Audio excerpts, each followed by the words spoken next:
almost like a Rotary reunion here for me today, because there's many of you here I've worked with for a long time in the past, and some new friends I've yet to meet, but we look forward to chatting more informally later in the meeting.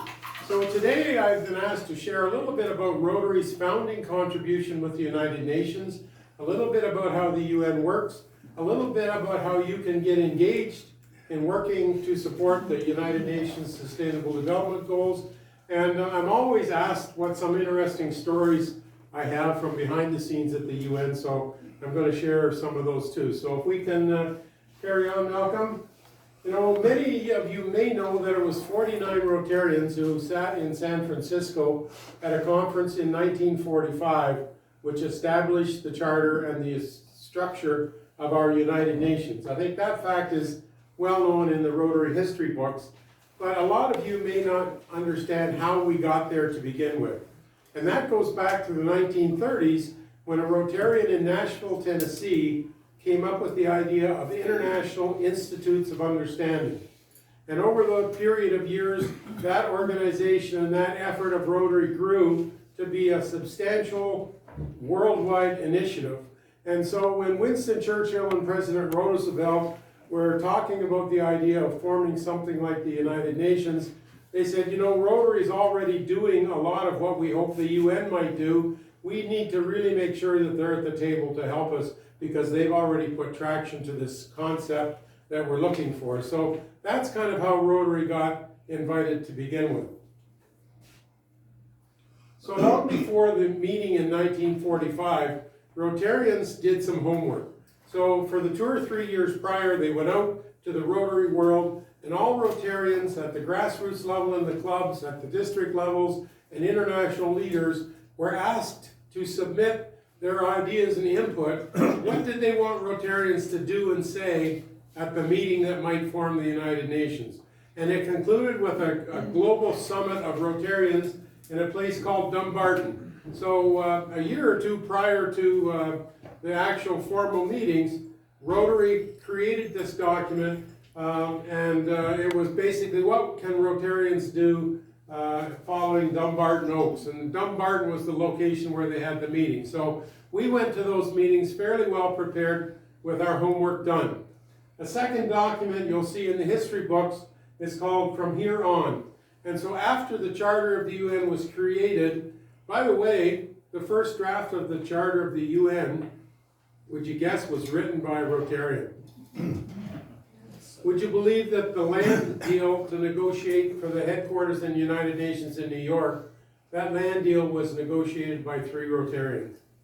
So our UN Rotary partnership runs deep. The roots run deep. So we created this From Here On document, which was designed to elicit inspiration and motivation from Rotarians around the world to help give a kickstart to this United Nations organization. So when you look inside this document, on the right page is the content of the UN Charter. On the left page are the footnotes of the Rotarians who were in the room when that was negotiated, with their thoughts on the paragraphs as it went. So when you go through this document, it's the Charter, but it's also the Rotary comments and critiques and what they think the meanings are of those paragraphs. So it's quite interesting to look at. So when you go to the United Nations and when you walk the hallways of the UN, you're known as a somebody. There's a high level of respect for Rotary in the United Nations. After all, we helped found it, so why wouldn't there be? But the Rotarian wearing a Rotary pin in the United Nations gets a high level of respect. The senior leaders there, and these are quotes from different comments that they've made, that we are partners in the relationship with the UN. We're not just NGO attendees and participants. They see Rotary as being their partner. We're known as the leading NGO at the UN and have the highest status available for NGOs. They are impressed by our action, and specifically polio has put us on the map. You wouldn't believe the work of our polio initiative and the influence it has at the world leadership level and at the senior levels of the UN. And they say to us, you know, you have put traction to things that we aspire to do. They said, You know, you were able to arrange a ceasefire in a war-torn zone to go in for a day and inoculate children of polio. Not only that, you were able to create a weekend of ceasefire to go in and inoculate children against polio. Please help us do that for a week. Please help us do that for a month. Please help us do that for a year. I've had the opportunity to speak and be with the people who helped put those together. And can you imagine a regular Rotarian, just like you and I, arranging a ceasefire in a war-torn area with the rebels and the guerrillas? It was a lady who's become a friend, now a past governor, but at the time, she was just a local Rotarian. She was the one who instigated that ceasefire. And they received a letter slipped under the door, giving them permission, the Rotarians, to do it, under one condition. Any ideas what the condition might have been? That the soldiers got the same inoculation? The soldiers' children and their people, their children, had to also get the same inoculation. Isn't that amazing? But just a normal lady in a Rotary Club in Cote d'Ivoire who organized that. I don't have time to tell the story how she did it, but it's fascinating. And the last point, we need to listen to you. Again, they said, you are putting traction to things that we aspire to do. You've proven you can do it in polio. You've proven you can do it in ceasefires. So we need to learn from you how to do it. So the UN leadership asks us, and one of the expectations is that we will do these things. They want us, and they want me to tell all my friends and Rotary people around the world, anybody who will listen, they want us to create public awareness about world issues. Because right now, all we know is what the media filters us to hear on the 11 o'clock news. So they want us to create more awareness on public issues. They want us to strengthen and scale up our already successful programs. They say we're doing the right things, but they want us to double the number of exchange students. They want us to double the scholarship program. They want us to double where we're sending university professors to other countries to do things. They want us to upscale, do it faster, do it bigger. They say everything you're doing is exactly correct, but we just need to double or triple the scale of what you're doing. They want us to build more capacity in the areas of literacy and education. Because I think any of us who've got experience in international development and humanitarian aid, we know that education is the pathway from poverty. And you hear that in many of our Rotary and Rotary Foundation programs, that education and literacy is the way to break the poverty cycle for many of these. And they do hope that we'll continue to build and scale up on that. And of course, they want us to promote tolerance and respect. They talk about our exchange programs, whether it's for the youth, whether it's for the former GSE, now called VTT, Vocational Training Teams.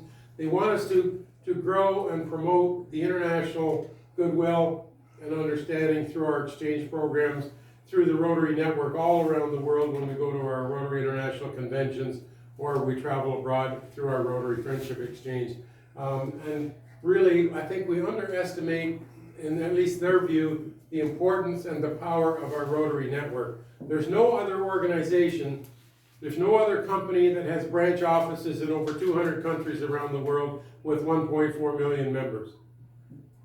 So I think we don't understand the power of our Rotary Network around the world that the UN would aspire to have. Like, think about it. We've got more Rotary clubs in more countries than the United Nations even does. And that's something that they really look upon with envy. And the last, and likely the most important in their eyes, is they want us to demand more accountability from our governments, from our officials, world leaders all around. So they want us to hold our governments in each of our constituent areas more accountable, because what happens now is a lot of times they'll have the G20 summit, the G7 summit, the world leaders will come out in front of the TV cameras and they'll talk about all the great things that we're discussing that are going to happen, and then they go home and hardly anything happens. And when you look at the reports of things, I'm almost embarrassed to say that the world leaders have committed what they will do for international development. Canada isn't even honoring half of what we committed to. We've already made commitments to fund certain things to certain levels. Usually it's tied to the economy of the country. We're not even doing half of what we've committed to. If you walk through the room here, I think all of us, or at least 90%, would think, oh, Canada is known for a peacekeeping nation. We are a peacekeeping nation. Do you know that Mongolia does more for peacekeeping per capita than Canada does? You know that we're not even in the top 50 countries that actually put boots on the ground or money on the table for peacekeeping? We're riding on the coattails of Lester B. Pearson. In fact, when you walk in the hallways at the UN and they know you're from Canada, the first thing they mention is Lester B. Pearson, because he did so much at the UN to advance the cause of both the UN and Canada. We're still riding on the coattails. How many years ago was that? Many, many. So we're not the peacekeeping nation that we boast about or think we are in our minds when you look at the reports. So when you look at the United Nations Sustainable Development Goals and the Rotary areas of focus, there's more boxes there, but the intent is that they pretty much match, okay? And when you think of it, the Rotary Charter and the United Nations Charter, the words are a little different, but the meaning is almost the same. Well, why wouldn't they be? Because a Rotarian wrote it, okay?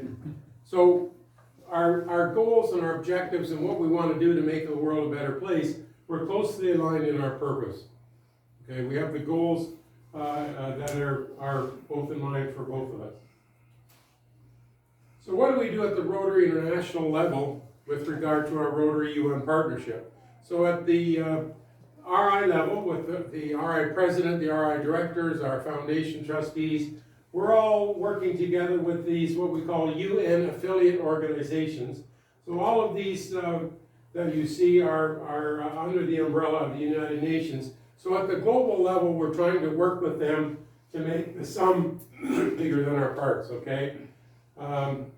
So it's often, you and me also, just in passing UNESCO, the idea for UNESCO, where do you think it started? Anybody know? At a Rotary conference in England many years ago. So Rotary sowed the seeds for some of these organizations. More locally, you can get engaged. I often get asked, what can we do to be involved? So there's two or three things. Right now I'm very active supporting the Model United Nations Assemblies. So that's where we take college students and high school students, and they have what we call a Model United Nations Assembly. So it's like a replica of the UN. Students are paired up and they're each assigned a country, and they come to the event. It's kind of like a glorified debating event. So they would come to represent the issues of the country they've been assigned to. In fact, some of them get so keen that they dress up in the costumes or the native dress of the country they're representing. And so they will come and they discuss topics that are on the floor of the UN the current day. So they really get into it. So you can support those.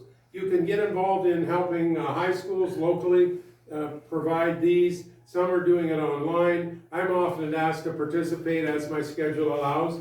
And I got a little thrilling story I'll tell you later. But for them, for these students or college students, to have the United Nations ambassador actually come on and bring greetings from the UN, and they know that they've got that sort of person, it elevates the stature, it elevates their energy, and gets them really involved in world and global affairs. Obviously, many Rotary projects that you do support the Sustainable Development Goals. You can network with local affiliates. So we have around the world a group called WFUNA, World Federation of United Nations Associations. We have a Canadian association, and so the UN Association has an office in Ottawa that I deal with. We've also got a chapter in Toronto. We've got a chapter in Hamilton. The one in Toronto is very active, the one in Hamilton not so much. But I'm very often asked to go to Toronto and participate in their events. You've even got a very strong core of a group in in University of Waterloo, and it's kind of like I've been trying to get them to morph into a Rotaract club. I haven't got there yet, and kind of got squashed by the COVID. But there's a group of students there who are keen to make the world a better place, and often they'll have symposiums or seminars, and I'm invited to go. And just an amazing event. But you know the difference between their events and our Rotary events? At the end of that event, they do kind of two things. One is there's a recap and there's a call to action. And they have the Sustainable Development Goals all on a graphic, a cardboard graphic. So each of them will go and pick one of the sustainable goals that has the most meaning to them or that they're most passionate about. And they'll get up and they'll give a little 2-minute speech. One part of it will be why they are focusing on this goal. And the other part is when they go home, what are they going to do different tomorrow to create some action around this event? So when they leave that event, they've each got a purpose, an action plan of what they're going to do tomorrow to make the world a better place. They're more action orientated. We do a lot of talking. Sometimes we have the action, but more often than not, I'm guilty as anybody. I take lots of notes and they go home and get stuck in a filing cabinet, right? Or get on a shelf and collect dust. But I got to tell you, this younger generation, they are taking action. I was at a meeting, I'm getting off topic, but I think it's an example. I was at a meeting where the Rotaractors were there, the Rotarians were there, the club that's the mother over them, and they needed $4,500 for a project. And they went round and round and round, and you could see the Rotaractors rolling their eyeballs. And all the Rotarians are talking what they could do to have a fundraising to raise $4,500. And a lot of them were talking about all the reasons you couldn't do it, rather than the reasons you should do it. And the Rotaractors went under there kind of depressed. But you know what? Like within 48 hours, they had gone online, did I don't know what it was, a GoFundMe or some sort of thing. Within 48 hours, they had raised the $4,800 online using technology. I mean, if I was in that club, wouldn't I be embarrassed? So we've got a lot to learn from these young and bright minds, and they can help us move forward. Support Rotary Exchange programs, as I've mentioned, and obviously hold your governments accountable. You know, call up your member of parliament, send them a letter, or your MPP. How many of us sit around the Tim Hortons coffee table and we bitch and we bellyache about something, but we haven't taken the time to phone up our member of parliament or write them a letter? And I think we get what we deserve because we're so complacent. I think we got to take more action and hold our government representatives more accountable for what we want. So in our Rotary toolbox, you know, we've got all sorts of things. Our scholarships, where we send world peace and conflict resolution scholars around the world. Do you know that before Rotary started this university graduate program almost 10 years ago, there was not a formal university postgraduate program on world conflict resolution? Do you know that Rotary was the pioneer? And we now have 7 universities around the world where you can recommend. And by the way, we're looking for applicants for the 2025 cycle for Rotary Ambassadorial Scholars. You should have gotten an email from Rotary International on that within the past few days. We are looking for people who have a proven passion and skills of leadership in the world of international understanding and goodwill. Would you believe that we've got over 100 Rotary Peace Scholars currently working in the Middle East and Northern Africa? Okay, we don't see that in the media. Nobody reports on CNN or MSNBC an interview with a Rotary Peace Scholar who's in the middle of the Gaza Strip trying to make sense of all this and help people. But you should take satisfaction in knowing that you're responsible through the Rotary Network for having over 100 formally trained postgraduate young people over there trying to make the world a better place on all of our behalves. So we can take big credit for that. Use the Rotary Network that I talked about, our exchange programs, and of course the matching and global grants. I wish I had more time to talk about that, but where else can you put money in a Rotary Foundation and get back 3 or 4 times return on your investment through the magic of our matching grants and to do good work in the world. And by the way, you pick where the money gets spent, and you can go and see where the money gets spent. Okay? Imagine doing eye surgery for children in India for $1,500. If you gave me $1,500, we could get the money matched through Rotary Foundation or through the district fund. I could actually take you to India and you could hold the child whose life you've saved with gift of life heart surgery. That's powerful, but we don't talk about it, we don't celebrate it. Any of that money doesn't go to a black hole. You as a club determine where that money goes. You pick the projects you want to support, whether it's health, water, any of the sustainable or areas of focus. And then you can actually go and visit those projects and see the people you've helped in your life. Imagine walking into a room where they're having a celebration of life for the children that have had life-saving surgery. Men have taken the day off work because they want to come and give you a hug. They don't hug me because I'm Doug Vincent. They hug me because I got a Rotary shirt on. They hug you so tight you can hardly even breathe. I said to my wife once, I think they've got rodents in here because I feel them around my feet, tickling my feet. My wife says, no. She says, the mothers are kissing your feet in appreciation. If someone saved your child's life and you didn't have any money, how would you show the gratitude towards the angel that was there? It wasn't me, I was just the guy with the Rotary shirt. Very powerful work we're doing and we don't know it. So, yes, Rotary does need your financial support because we can't do all this good work without the donations to our Rotary Foundation. So I do encourage you to think hard and think long about your personal contributions and your club contributions to the foundation. Because as I said, you know where every dollar goes, you can have influence over where it's spent, and you can actually physically go and see where it's spent. So I'm often asked, what does a Rotary ambassador do? You know, what are some interesting stories? You must have lots of stories. Yeah, I do. So I decided to incorporate some of them here today. So this is one of our Peace Scholars, by the way, Jennifer. Some of you may know or may not know, but I in the past was a police commissioner, and I ended up being a federal police advisor for the RCMP. So when they saw my papers go to the UN for security clearance, they saw my affiliation with the RCMP. They said, would you like to be the Interpol liaison for us, given your position with the RCMP? And I said, sure. So my very first meeting, I walk into Interpol, and this is the lady that greets me at the front entrance. Would you believe that she's a Rotary Foundation World Peace Scholar?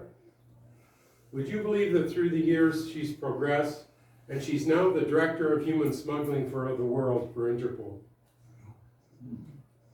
Would you believe that the Director General is so excited to see a Rotary leader because she's been doing such a good job, obviously because of her promotions, and he's giving Rotary Peace Scholar Program the credit for her being so good.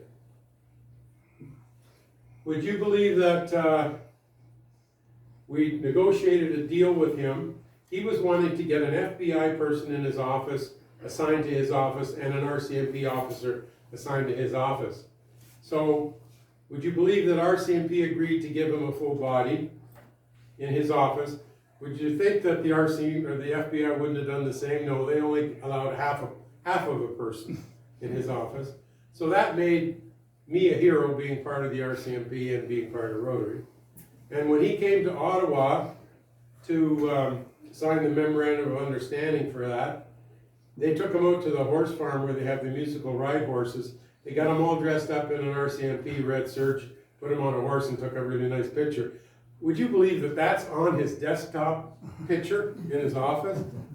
So he took me all around the office, introduced me and said, whatever this man needs, just assume that I've automatically approved it. So anybody who's connected to Rotary, anybody who's connected to the RCMP, or anybody who's from Canada, as far as he's concerned, they're great. It's nothing to do with me. All my friends at the UN can't figure out why I have so much influence at Interpol. But it's not anything to do with me, it's just that I'm the right guy in the right place. As some of you may know, each year we have had the opportunity to take Rotarians to the UN for sessions. Usually it's always been in the first week of November.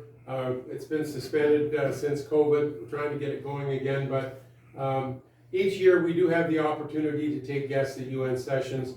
The UN senior leaders are there, the Rotary senior leaders are there, and so we talk about issues that relate to both Rotary and the United Nations, and there'll be upwards of 2,000 people there from over 30 countries, mostly Rotarians, and we're trying to get that going again, but it's always a great event. They complain to me because I take too many seats from Canada, and then others can't get in, and I said, well, first come, first serve. So, as you might expect, you rub shoulders with a lot of ambassadors and senior world leaders. So this is one of our Canadian ambassadors. So you get to know them fairly well. And so our Rotary UN Day is on a Saturday. On the Friday, I coordinate a separate day for Canada. So all of our Canadian people have the opportunity to go, and we focus on things of specific interest to Canada. And the Canadian ambassador at the UN always helps me host that, and he's the main speaker. And basically I just say, you gotta justify why you're spending all of our taxpayer money here at the UN. And they usually do a good job. But in after talks, like, it's kind of like the watching the question period on TV, right? All these theatrics while the TV cameras are on, but after they're gone, they're all friends. So one night we were at a reception, and I said, I can't believe what you said today in the session. I said, that didn't sound like you. Why would you say something like that? And he says, I never get to say what I think. He says, what I think doesn't matter. I never get to say what I think. I said, well, what do you talk that way for? He says, I just say what the Foreign Affairs Minister and the Prime Minister told me on my 9 o'clock briefing call. So it kind of makes you think, like, why don't we just record the message from the Prime Minister and not waste the money having him there? But he really doesn't get to say what he thinks. So this is an interesting one. The ambassador was chairman of a committee, and they were coming up with a new procedure and policy. He said they spent 2 weeks of meetings on this document, and they were right down to the last paragraph, and they only had one more day left to finish this assignment for their deadline, and they were arguing about a sentence in the last paragraph, and the argument was, well, should it be and, or should it be or? And some other ambassadors were arguing this way, some were arguing that way. And honestly, that's why sometimes when you see policies, even in Rotary, you'll see a policy, but you don't really understand what the hell it means. Like, you could take it one way or you could take it the other. That's ended up that way on purpose so that people can go home and interpret it any way they want. So everybody wins, but it doesn't mean anything. So he was really frustrated. So he said, he went to bed that night and he was really frustrated that they worked all these 2 weeks and it was all going to fall or go on this last sentence in the last paragraph. So he said in the middle of the night he woke up and he thought, he says, we'll put a comma there. And then a comma can mean anything you want it to. It don't mean anything, and it doesn't matter if it's grammatically correct. We just got to get everybody to sign off on it, right? So he goes back in the next morning on the last day, and he says, Francis, he says, I think I've got the solution to our dilemma here. And rather than and or, why don't we just put a comma? They didn't vote it. They voted it down. So they spent 2 weeks talking about stuff, and it never went anywhere. So this one, we were at a reception one evening, and there was an ambassador there from one of the Latino countries, and he had been a real asshole in the session that day. Yeah. And he was. Tell us what you really think. He was going off about stuff, and these other guys, after 5 they're all buddies, so they're standing around, so they're all chiding him. We don't know why you would talk that way. We don't know why you would think that way. You know that doesn't make any sense to the rest of the world. And he says, well, I know that you're likely right, And he says, maybe in a day or two, you'll get your way.